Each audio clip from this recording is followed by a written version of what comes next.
if you really want to be able to do this. Because the question is, like, you want to get to the point where someone's like, what's the 3 chord in the key of G?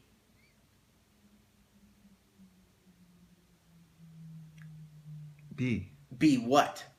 Minor. Minor, because 3 chords are always minor. So, like, what you just did was correct. You went up the scale and you found it and you were good. Now, where you're going to really get screwed is, like, what's the 6th chord in the key of A flat?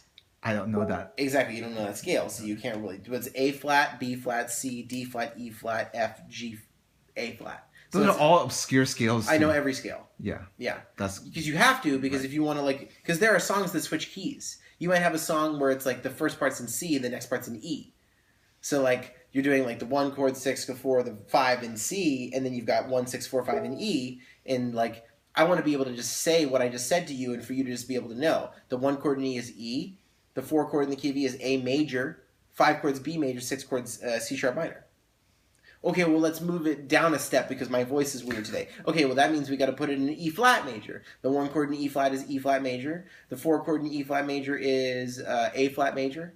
5 chords B flat major, and the 6th chord is C minor. So you got to know every single scale if you're really going to be able to wield this the way that it's like as most manipulable. Does that make sense? Yes, sir. But that's where this is called diatonic. When someone says diatonic, they're talking about this. They're chords that come from the scale. So if a song is in the key of C and it's got an A major chord in it, is that diatonic? Yes. An A major chord. No, that's minor. This 6 is supposed to be minor. Right. So that would be non-diatonic. What about like an F sharp diminished chord in a key of C? F sharp is not on there. It's not even on there. Right. So is it diatonic or not? Nope. It's non-diatonic. It doesn't come from the key. Nope. Does that mean you can still use it in the song? Yes. You can.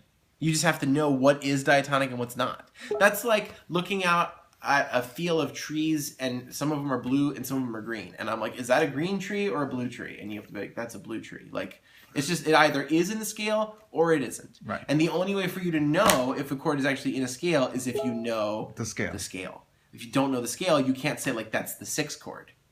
You can't say that because you don't know what the 6 is of the key. Right. But then it also matters what quality the chord is. Like if I have a song and it's in the key of C and there's an E major chord in it, is that chord diatonic or not? No. No, because in order for an E chord to be diatonic to C, it has to be what? Minor. All the E chords that are diatonic to the key of C major are minor. If it's E7, if it's E major 7, if it's E diminished, if it's E minor 7 flat 5, any other kind of E chord, it's non-diatonic. If it's E minor, then it's just the straight up 3 chord. You're good to go.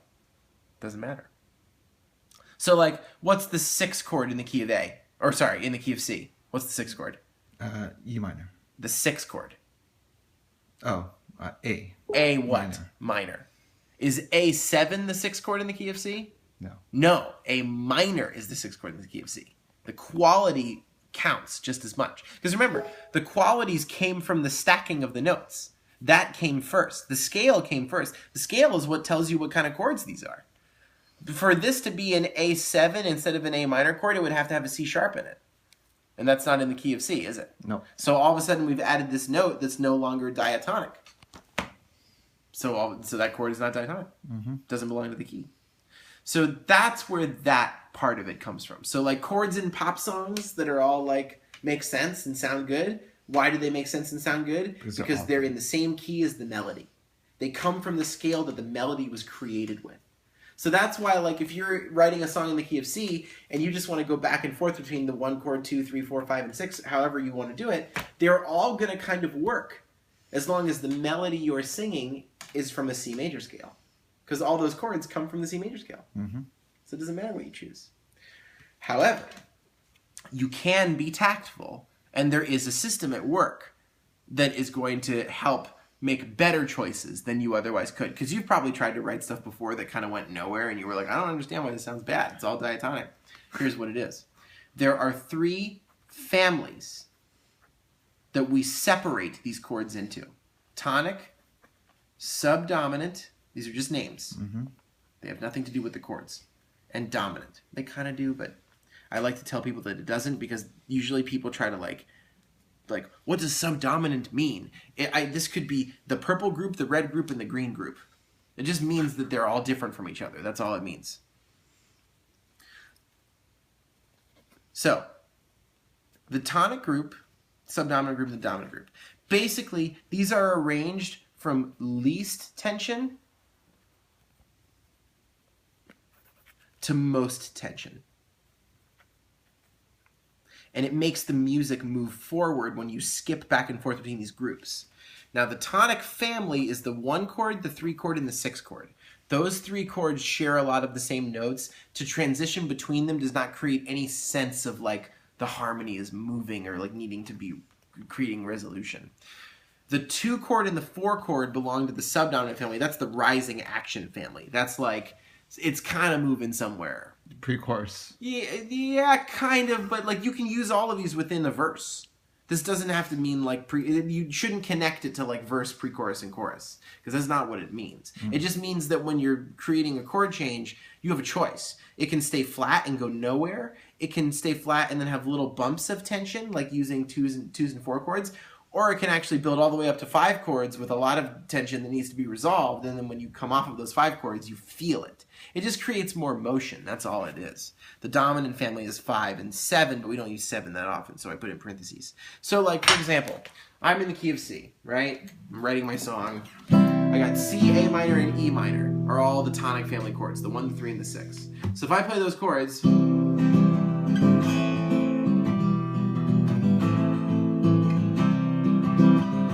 they're so similar to each other that it's like music isn't really moving anywhere. But as soon as I introduce like a 2 or a 4 chord, all of a sudden it like the mood changes almost. Like check it out.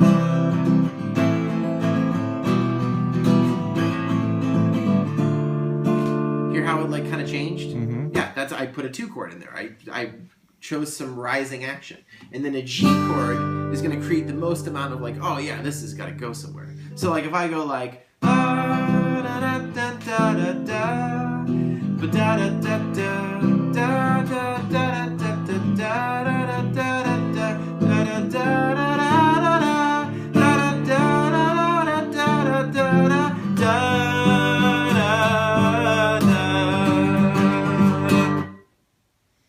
Resolution. You see what I mean? Like that 5 chord, it really like you can't stop the song there. It makes it move. But I could go.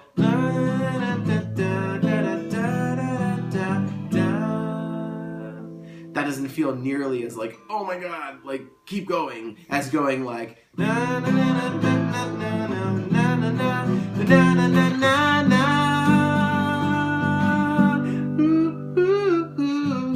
like that G chord really wants to resolve. That relationship of the 5 chord going to the 1 chord is like a very, very, very, very important relationship. It creates the most amount of movement within the diatonic series. The 5 going to the 1. Does that make sense? Yes, sir. Okay. So I'm going to attempt to explain this other thing called secondary dominance. Okay? So, every single note in music, D's, C's, B's, F's, G's, whatever they are, you can make major scales out of those notes. Can you not? Yes. Right. So there's a D major scale, there's an E major scale, there's an F major scale. So every single note that's in the C major scale, you can make a major scale starting on that note, right? Which means that there's a 2 chord in the key of D, there's a 2 chord in the key of F, there's a 2 chord in the key of G, all that shit, right? Okay. Remember, what's the dominant chord in the diatonic series? 1, 3, and 6. No, that's the tonic. Oh. Dominant is 5. 5 and 7. 5 and 7, but really it's 5. 7 is like 5's ugly younger brother that no one likes to talk about. Like, okay. Kind of leave him out of it. What was that really strong sense of resolution we just talked about? 5 going to 1. Right? Okay. So, let's say you're writing this song and it's in the key of C, right? All the chords you're using are in the key of C. Nothing in there is from not in the key of C. The first round of available chords that you can start using are the 5 chords of every other chord in the key of C. So like the 5 of a C chord is G. We know that because G is the 5 of C. But what about D? If we play a D major scale, it's A. And it's not any type of A. It's an A7 chord or major chord or dominant chord. I like to say it's dominant because it kind of makes it sound a little bit more like 5 going to 1. What about E? It's B. So each one of these chords that's in the diatonic series has its own 5 chord if we count up the scale from that note. So if we have C, C major, D minor, E minor, F major, G major or G7, A minor, B diminished, and C.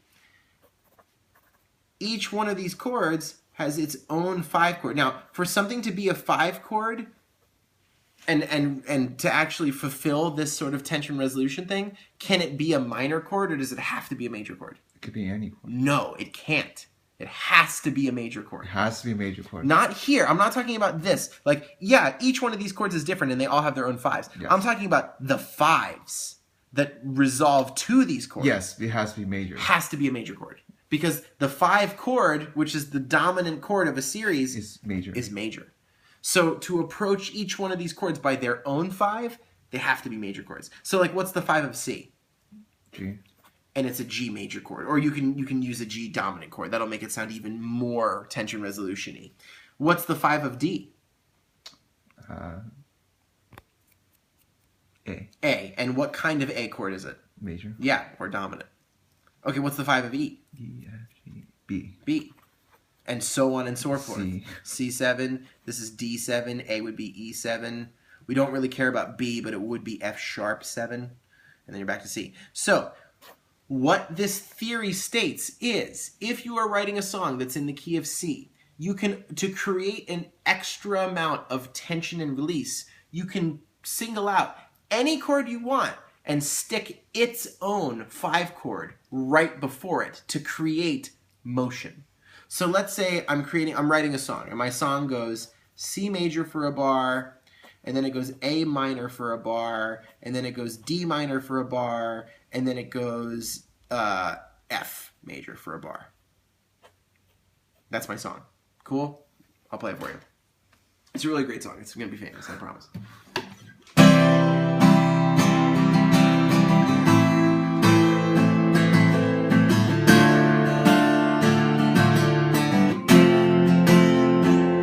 Sing any bullshit major scale melody over the top of it.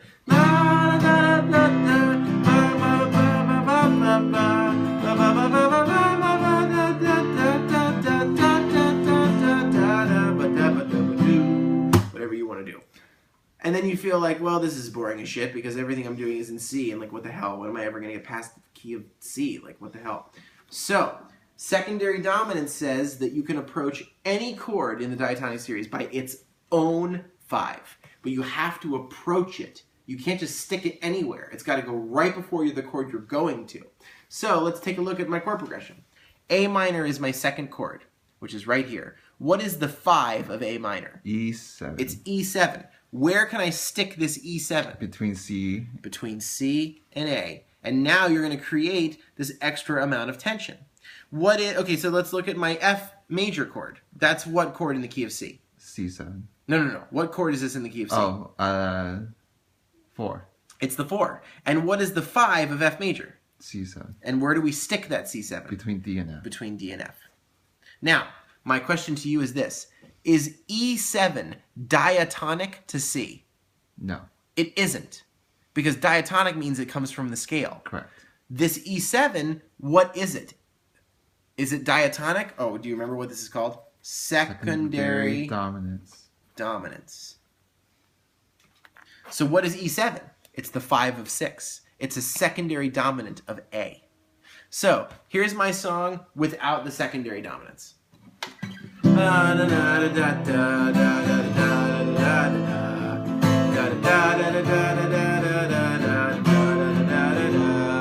Okay, now I'm going to stick in the secondary dominant chords too.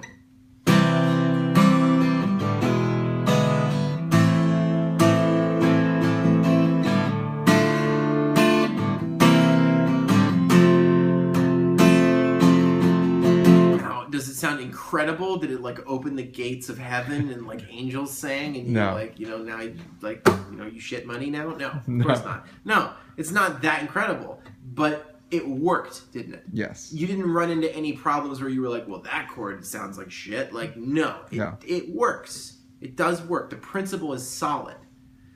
What you need to do is get used to it so that you can like decide, like using your ears when you write something, oh, well, like this part of my song is like kind of boring. Like maybe I can like stick in an extra chord that will create some tension and release. Now, the other cool thing about secondary dominants is that these are chords that don't use notes that are in the key of C, do they? No. So that means for that moment that that chord is happening, you might be able to sing a melody that isn't totally locked into the key of C. So it actually allows you to sing more interesting melodies, so to speak. So here's my song with the secondary dominant chords.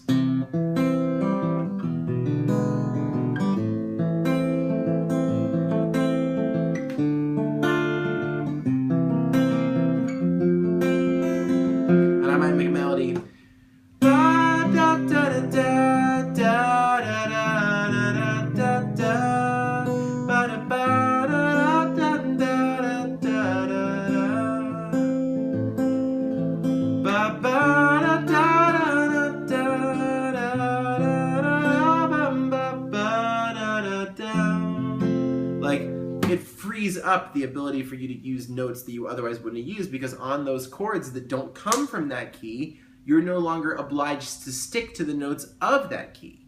You could if you wanted to, but you don't have to. It allows you to open up a little more, which is kind of cool.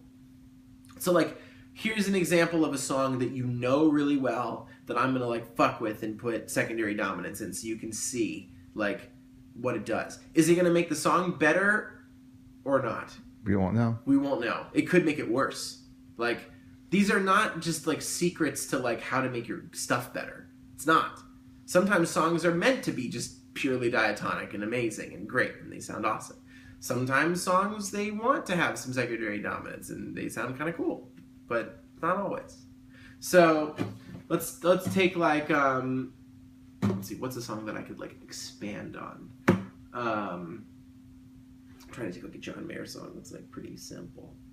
What about like, oh, okay, let's take Gravity. So like G major, the song is in G. So it's basically everything is diatonic except for there's two modal interchange chords at the end, which don't worry about what that means right now because I don't want to go there. But we're going to talk about the first part. So gravity is working against me. So it's just going from the 1 chord to the 4 chord for the first 4 bars. And then it goes to the 2 chord, then to the 5 chord, then it does these weird chords, flat 3 and flat 6, and back to 5. So let's talk about what the secondary dominants of these chords are. So the first change in the song is G going to C. So technically you need the 5 of what? C. Of C, where you're going. So what is the 5 of C? G. It's G. It's G. And is it G major 7? Or is it G dominant 7? G dominant 7. It's supposed to be dominant. For really to act like a 5 chord, it's got to be dominant. Okay, what's the 5 of G? Because we're going back from C to G, aren't we? Right. So what's the 5 of G? D. D7. So here's Gravity without secondary dominants. Gravity is working against me.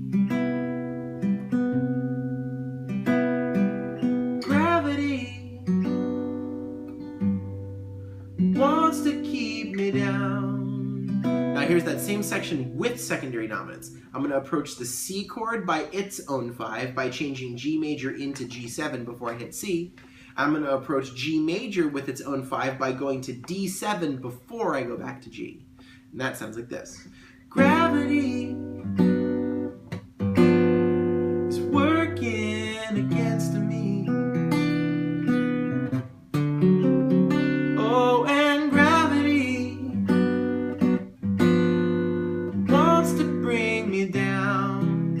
Next chord in the song is A minor.